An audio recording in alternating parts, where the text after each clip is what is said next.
Hello everyone, आप सभी का स्वागत है हमारे यूट्यूब चैनल पर। हम लोग यहाँ पे पढ़ रहे बिहार बोर्ड वर्ग 7 प्रश्नावली 6.1। उसका हम लोग देखेंगे प्रश्न संख्या 11 से लेकर के 15 तक। तो हम लोगों ने पिछले वीडियो में प्रश्न संख्या 1 से लेकर 10 तक पढ़ लिया है। अब हम यहाँ से देखेंगे प्रश्न संख्या 11 से लेकर 15 तक। अगर आपने प्रश्न संख्या 1 से लेकर 10 तक नहीं देखा है तो पहले जाकर आप देख ले, प्ले लिस्ट में दिया हुआ है, वहाँ से आप देख सकते हैं। तो आइए हम लोग शुरू करते हैं प्रश्न संख्या 11। जैसा कि प्रश्न संख्या 11 यहाँ पे दिया हुआ है, नीचे दिए गए त्रिभुजों के अंदर दर्शाई गई खंडित रेखाओं यानी जो डॉटेड लाइन है उसके नाम लिखिए और साथ में कारण भी दीजिए। जैसा कि यहाँ पे प्रश्न दिया हुआ है, प्रश्न 1 में दिया हुआ है, यहाँ पे डॉट लाइन है, उसके रेखा का नाम, आधार का लंब समद्विभाजक, कारण क्योंकि यह जो है आधार को 2 बराबर भागों में बांटता है तथा आधार पर ये जो है लंब है यानी 90 डिग्री यहाँ पे बना रहा है। उसी तरह इसका दूसरा नंबर दिया हुआ है कि यहाँ जो डॉट लाइन है, डॉटेड लाइन दिया हुआ है, तो इस रेखा का नाम यहाँ पे कौन समद्विभाजक है, तो इसका कारण क्या है। तो आइए हम लोग देखते हैं इसको।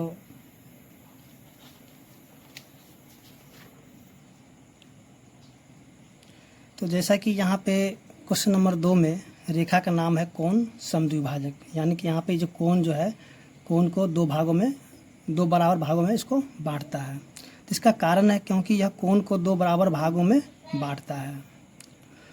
उसी तरह हम इसका क्वेश्चन नंबर 3 देखेंगे। जैसा कि क्वेश्चन नंबर 3 में दिया हुआ, यहाँ पे डॉट लाइन दिया हुआ है और यहाँ पे जो 2 बराबर भागों में बांट रहा है, तो यहाँ पे रेखा का नाम होगा समद्विभाजक। इसका कारण में हम लिखेंगे क्योंकि यह आधार को 2 बराबर भागों में बांटता है तथा कोण को भी 2 भागों में बांटता है, यानी कि यहाँ जो कोण है इसको भी 2 भागों में बांट रहा है। उसी तरह हम इसका क्वेश्चन नंबर 4 को देखेंगे। तो क्वेश्चन नंबर 4 में दिया हुआ है, यहाँ पे डॉट लाइन है, यहाँ पे जो परपेंडिकुलर यानी कि 90 डिग्री का यहाँ पे कोण बना रहा है। तो यहाँ पे रेखा का नाम हो जाएगा लंब समद्विभाजक। कारण में हम लिखेंगे क्योंकि यह आधार को विभक्त कर एक समकोण बनाता है। जैसे यहाँ पे आधार को विभक्त करके यहाँ पे समकोण बना रहा है और इसको जो 2 बराबर भागों में नहीं बांट रहा है, तो इसको हम लिखेंगे क्योंकि यह आधार को आधार को विभक्त कर एक समकोण बनाता है। तो उम्मीद करते हैं क्वेश्चन नंबर 11 आपको समझ में आ गया होगा। अब हम क्वेश्चन नंबर 12 को देखते हैं। तो जैसा कि क्वेश्चन नंबर 12 आप देख रहे हैं कि एक ऐसा त्रिभुज यानी कच्चा चित्र बनाइए जिसके एक शीर्ष से खींचा गया लंब त्रिभुज के बाहर स्थित हो। फिर यहाँ पे बोल रहा है कि आपने कैसा त्रिभुज बनाया, न्यून कोण, समकोण, अधिक कोण त्रिभुज या फिर अन्य। तो आइए हम इस क्वेश्चन को भी सॉल्व करते हैं। तो जैसा कि यहाँ पे कच्चा चित्र बनाना था तो हमने इसे ऐसे ही बना लिया है। कच्चा चित्र मतलब आपको जो है पेन या पेंसिल से इस तरह से बना लीजिए। तो जैसा कि यहाँ पे दिया था, एक ऐसा कच्चा चित्र बनाना है जिसके शीर्ष से खींचा गया एक लंब, यहाँ से जो शीर्ष से खींचा गया है, ठीक है, और इसके जो त्रिभुज के बाहर में भी यहाँ पे स्थित है। यहाँ पे तो इस प्रकार का जो कोण बना है यहाँ पे हम देखेंगे, यानी कि ये जो है 90 डिग्री से बड़ा हो रहा है। तो 90 डिग्री से बड़ा जो कोण होता है उसको हम लोग बोलते हैं अधिक कोण, यानी कि 90 डिग्री से बड़ा और 180 डिग्री से छोटा है, तो इसको हम बोलेंगे अधिक कोण त्रिभुज। तो अब हम इसका क्वेश्चन नंबर 13 देखेंगे। तो क्वेश्चन नंबर 13 में दिया हुआ है कि नीचे एक बड़ा समद्विबाहु त्रिभुज ABC बनाइए जिसमें AB बराबर AC हो। इस त्रिभुज में निम्न रेखाएं बनाइए। तो आइए हम लोग सॉल्व करते हैं इस क्वेश्चन को।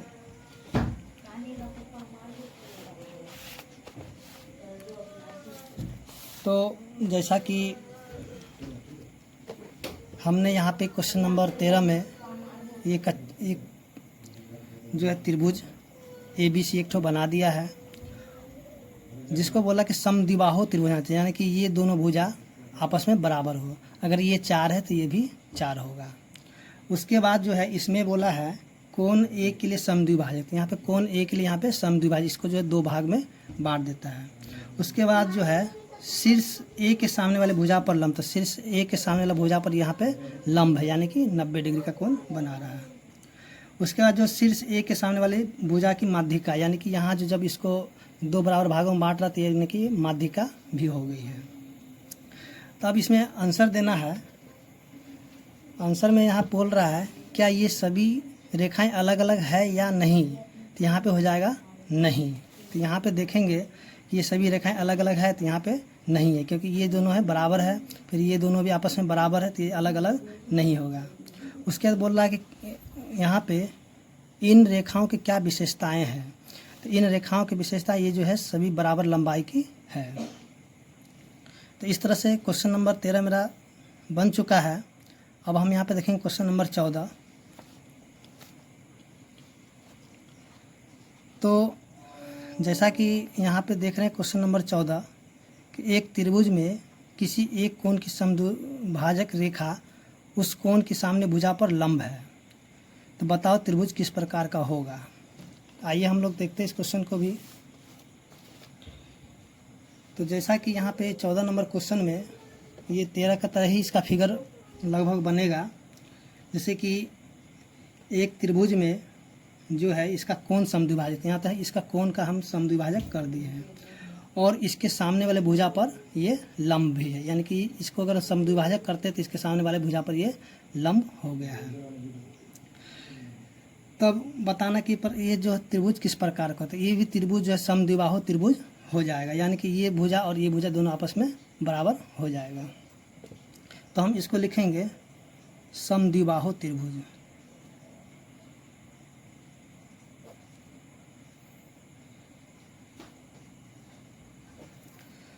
तो इस प्रकार मेरा क्वेश्चन नंबर 14 भी बन चुका है। तो उम्मीद करते हैं कि क्वेश्चन नंबर 11 से लेकर 14 तक आपको समझ में आ गया होगा। अब हम देखेंगे यहाँ पे क्वेश्चन नंबर 15। तो जैसा कि हम देख रहे हैं क्वेश्चन नंबर 15 में दिया हुआ है कि नीचे दी गई सारणी में खाली स्थान भरिए।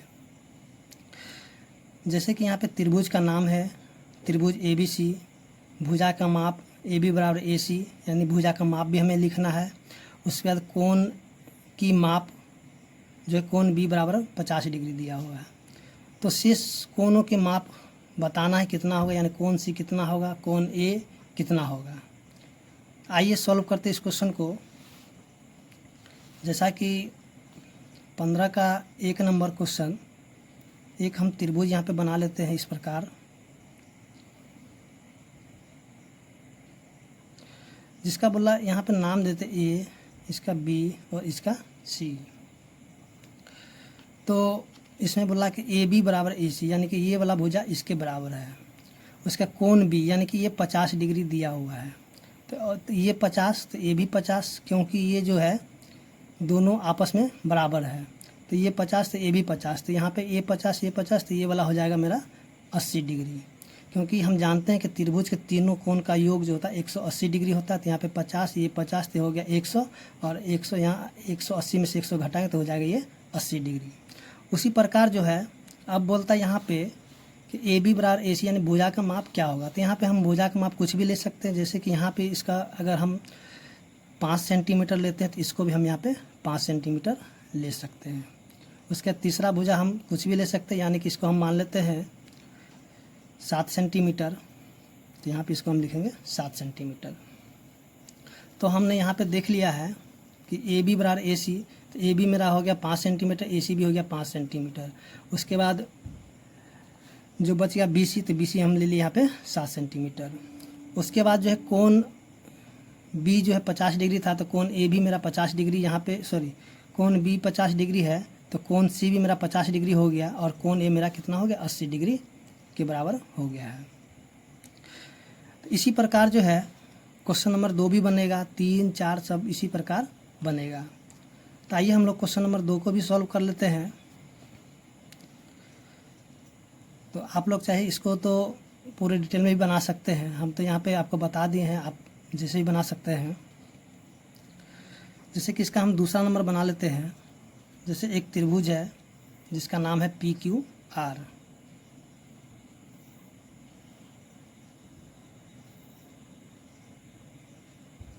इसका नाम देते हैं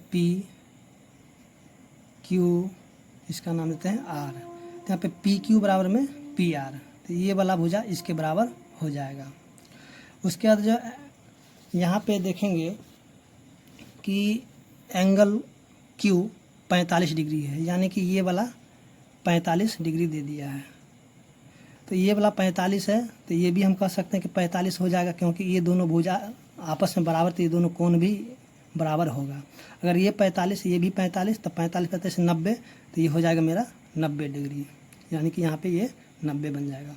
तो यहाँ पे उसी प्रकार यहाँ भुजा का माप जो है हम यहाँ पे दे सकते हैं। मान लीजिए यहाँ पे 4, तो इसको भी हम मान लेते हैं 4, और यहाँ पे हम दे देंगे,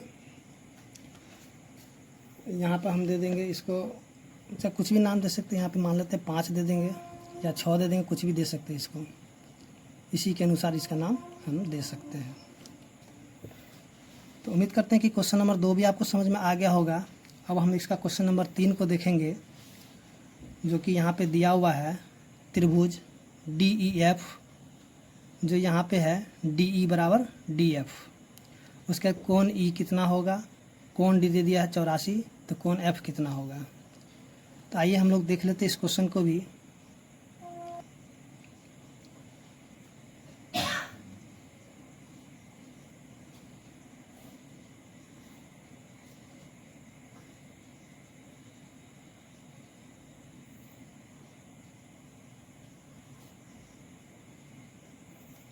तो ये भुजा दोनों बराबर, यानी कि DE बराबर DF। तो कोण D दे दिया है 84 डिग्री, तो कहता है ये कितना होगा और ये कितना होगा। जैसा कि हम जानते हैं कोण E बराबर कोण F है, तो हम कह सकते हैं यहाँ पे कि कोण D प्लस कोण E प्लस कोण F बराबर 180 डिग्री। चूँकि हम जानते हैं कि त्रिभुज के तीनों कोण का योग 180 डिग्री होता है।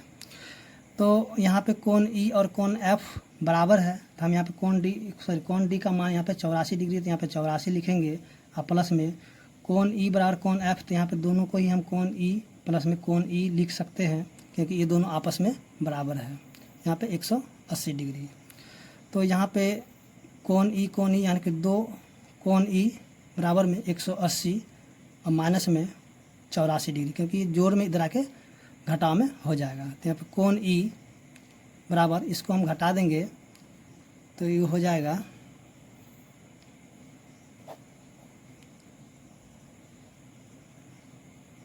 96 डिग्री। तो कोण E 96 बटा में 2 काटेंगे, हो जाएगा तो 4 8 48, यानी कोण E हो जाएगा 48 डिग्री। तो हम कह सकते हैं कि कोण E बराबर कोण F बराबर में 48 डिग्री, यानी कि ये भी 48 और ये भी 48 डिग्री। तो उसी प्रकार जो है हम यहाँ पे इसका भुजा को माप में भी लिख सकते हैं, 6 यहाँ पे कोई भी और भुजा यहाँ पे लिख सकते हैं, जो भी माप होगा यहाँ पे आप लिख दीजिएगा। तो उम्मीद करते हैं क्वेश्चन नंबर 3 समझ में आ गया होगा। अब हम क्वेश्चन नंबर 4 की ओर बढ़ते हैं। तो क्वेश्चन नंबर 4 हमें दिया हुआ है कि त्रिभुज LMN में जो है LM बराबर MN बराबर NL। तो आइए इसको भी हम लोग सॉल्व कर लेते हैं। जैसा कि यहाँ पे ये त्रिभुज है, इसका नाम देते L M N, यानी कि ये तीनों भुजा आपस में बराबर, यानी कि ये हो जाएगा इक्विलेटरल ट्रायंगल, यानी कि समबाहु त्रिभुज। तो हम कह सकते हैं यहाँ पे कि कोण L बराबर कोण M बराबर कोण N। उसके बाद जैसा कि हम लोग जानते हैं कि कोण L प्लस कोण M प्लस कोण N बराबर 180 डिग्री, क्योंकि त्रिभुज के तीनों कोनों का योग 180 डिग्री होता है।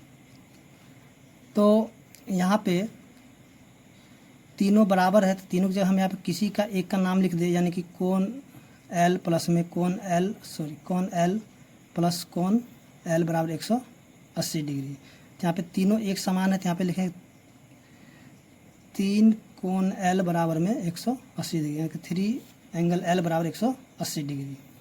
तो एंगल L बराबर में 180 बटा में 3 काटेंगे तो 60 डिग्री। तो कोण L बराबर क्या हो जाएगा 60 डिग्री। तो हम कह सकते हैं कोण L बराबर कोण M बराबर कोण N बराबर यहाँ पर हो जाएगा 60 डिग्री, यानी कि ये भी 60, ये भी 60 और ये भी 60।